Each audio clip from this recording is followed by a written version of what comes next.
नमस्कार मित्रांनो, स्वागत आहे तुमचे आवड गणिताची या चॅनल मध्ये। आजकाल आपण क्लास 7 च्या मुलांसाठी व्हिडिओ टाकत आहोत आणि आजचा जो व्हिडिओ आहे तो आहे आपला अल्जेब्रिक फॉर्म्युले एक्सपान्शन ऑफ अ स्क्वेअर या लेसनचा लेक्चर नंबर 2।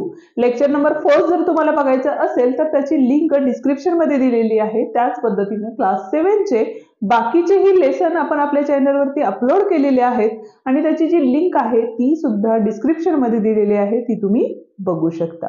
तर मग चला स्टार्ट करू आजच्या लेक्चरला। पण त्याआधी चॅनलवर नवीन आणि पहिल्यांदाच असाल तर चॅनलला नक्की सबस्क्राइब करा, बेल आयकॉन दाबा, जेणेकरून आपल्या नवीन आलेल्या व्हिडिओची नोटिफिकेशन्स तुम्हाला लवकरात लवकर मिळेल। ठीक आहे, तर आपण आजच्या लेक्चर्स मध्ये प्रॅक्टिस सेट 51 या ठिकाणी बघणार आहोत। आता त्यातला जे पहिला क्वेश्चन आहे तो काय दिलेला आहे बघा, use the formula to multiply the following. आपल्याला काय करायचं आहे तर फॉर्म्युला यूज करायचा आहे आणि हे जे ब्रॅकेट्स दिलेले आहेत ते ब्रॅकेट सॉल्व्ह करायचे आहे। आता त्यासाठी लागणारा फॉर्म्युला कोणता आहे बघा, तर पहिल्या ब्रॅकेटमध्ये a मायनस बी आणि दुसऱ्या ब्रॅकेटमध्ये a प्लस बी, म्हणजे हे उलट सुलटही असू शकतं, म्हणजे पहिला प्लसचा ब्रॅकेट आणि दुसरा मायनसचा ब्रॅकेट। कारण मल्टिप्लिकेशन्स मध्ये 3 4 चा काय आणि 4 3 चा काय 12च येणार आहे, बरोबर आहे। इज इक्वल टू काय असणार आहे आपलं आन्सर, तर या ठिकाणी बघा a square minus B square असणार आहे, बरोबर आहे। आणि हाच फॉर्म्युला आपल्याला या सगळ्या ठिकाणी यूज करायचा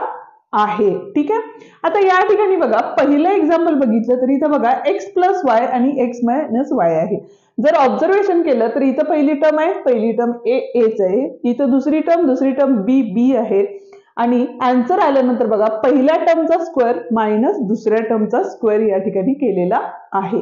म्हणून या ठिकाणी आपण काय करणार आहे, जर फॉर्म्युला यूज केला तर ह्या टर्मला आपण काय म्हणणार आहे a आणि जी दुसरी टर्म आहे त्याला b म्हणणार आहे। म्हणजे जिथं a आहे तिथं x टाकणार आहे, जिथं b आहे तिथं काय करणार आहे आपण y टाकणार आहे। म्हणून इथं येताना काय आलं बघा, तर x square minus Y square. ठीक आहे, आता ह्याच्या पुढे आपण सोल्युशन करू शकणार आहे का, नाही करू शकणार, त्यामुळे हेच आपलं काय असणार आहे, याचं फायनल आन्सर असणार आहे। ठीक आहे, सेकंड एक्झाम्पल मध्ये बघा a इज इक्वल्स टू किती आहे आपलं 3x आहे, दुसरी टर्म म्हणजे b आहे ती किती दिलेली आहे आपल्याला तर 5 दिलेली आहे। म्हणजेच परत एकदा बघा, आता या ठिकाणी मायनस फर्स्ट आले आणि दुसऱ्या ब्रॅकेट मध्ये प्लस आलेले आहे, बरोबर आहे।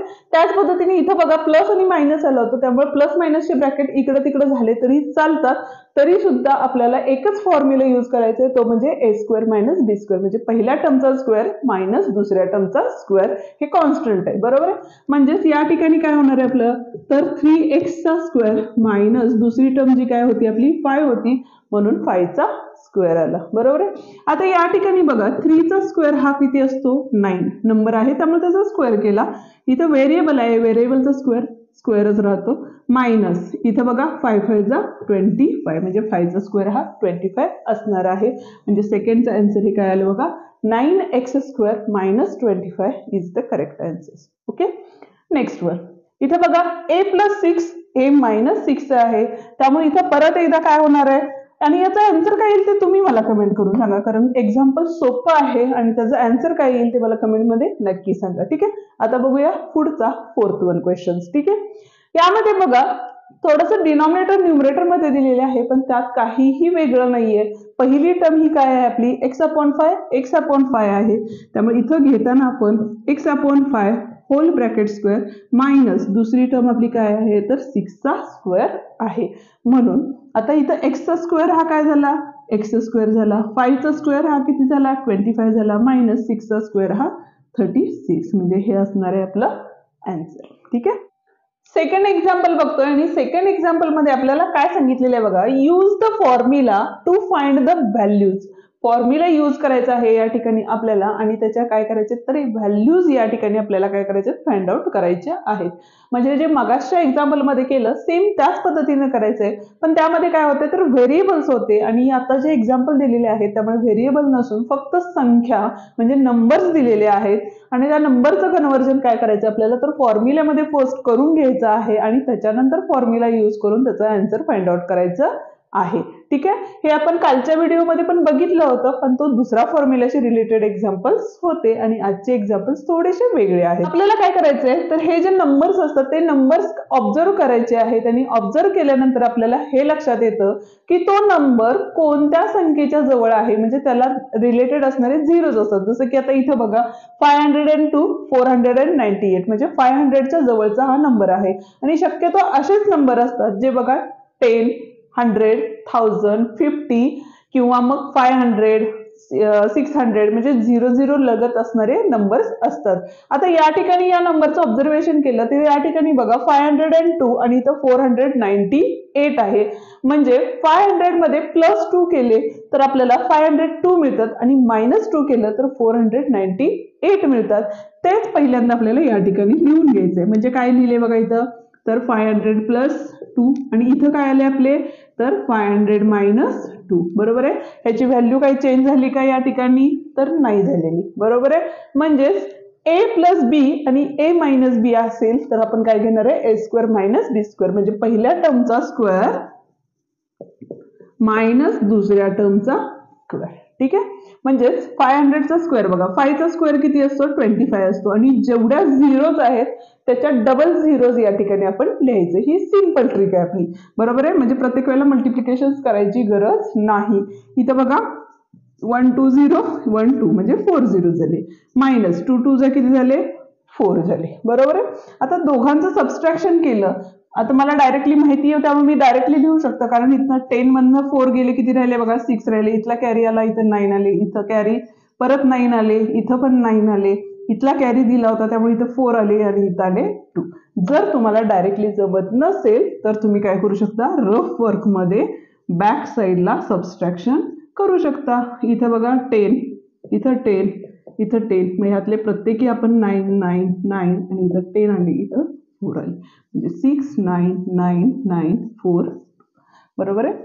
2,49,996 इज द करेक्ट आन्सर. ठीक आहे. नेक्स्ट एक्झाम्पल बघा, हे आपला रफ वर्क आहे. इथं 97 × 103. आता या नंबरचं पण ऑब्झर्वेशन केलं तर हा नंबर जे आहेत दिलेले ते काय आहेत, 100च्या जवळ म्हणजे पुढचे मागचे आहेत. बरोबर आहे. म्हणजेच बघा 100 मधून 3 मायनस केले, 100 - 3 केले तर 97 मिळतात इंटू आणि 100 मध्ये काय केले, +3 केले. बरोबर आहे. आता एक ब्रॅकेट मायनसचा, एक ब्रॅकेट प्लसचा आला परत एकदा, म्हणजेच पहिल्या टर्मचा स्क्वेअर म्हणजे 100चा स्क्वेअर -3चा स्क्वेअर म्हणजे सेकंड टर्मचा स्क्वेअर. आता 100चा स्क्वेअर 1 1 जा 1, परत एकदा 2 झिरोच्या किती झाल्या, 4 झिरोज झाल्या आणि इथं 3 3 जा 9. बरोबर. 9 म्हणजे 10 मधून 9 गेले, 1 राहिले, इथले 9 9 9 आणि 0 म्हणजे 991 is the correct answer. Okay. Third one question बघा, 54 आणि 46 दिलेले.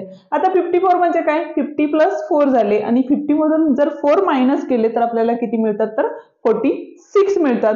म्हणजेच या ठिकाणी काय नंबर येणार आहेत आपले बघा, तर 50 + 4 आणि दुसरा ब्रॅकेट असणार आहे 50 - 4, म्हणजे नंबर तेच राहिलेले आहेत. जरी कॅल्क्युलेशन केलं तर आन्सर काय असणार आहे, तेच असणार आहे. बरोबर आहे, म्हणून हे आपण कन्व्हर्जेशन करतो. ठीक आहे. आता या ठिकाणी बघा पहिल्या टर्मचा स्क्वेअर म्हणजे या ठिकाणी आला 50चा स्क्वेअर मायनस दुसरी टर्म कुठली आहे, 4 त्याचा स्क्वेअर म्हणजे a - b a + b, पहिल्या टर्मचा स्क्वेअर मायनस दुसऱ्या टर्मचा स्क्वेअर. हा सिंपल फॉर्म्युला आहे.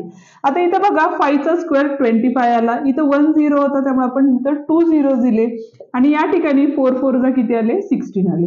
म्हणजे दोघांची सबस्ट्रॅक्शन केली तर या ठिकाणी बघा 4 आले, इथं आले 8, इथं आले 4 आणि इथं आले 2, म्हणजे 2484 इज द करेक्ट आन्सर. ठीक आहे. आता लास्ट वन मध्ये बघा 98 and 102. आता हा जो नंबर आहे तो 100 शी रिलेटेड नंबर आहे, म्हणजेच 100 मधून ज्या वेळेला आपण 2 मायनस करू त्यावेळेला 98 येतात आणि 100 मध्ये +2 केले तर 102 येतात. ठीक आहे. म्हणजेच काय झालं या ठिकाणी बघा 100 - 2 100 + 2 म्हणजेच 100चा स्क्वेअर -2चा स्क्वेअर, पहिल्या टर्मचा स्क्वेअर मायनस दुसऱ्या टर्मचा स्क्वेअर, म्हणून 100चा स्क्वेअर 1 1 जा 1 0 2 होते, तिथं 4 झाले आणि इथं आले 4. आता इथं बघा 10 मधून 4 गेले 6, इथं 9 9 9. ओके, म्हणजे 996 is the correct answer. Okay.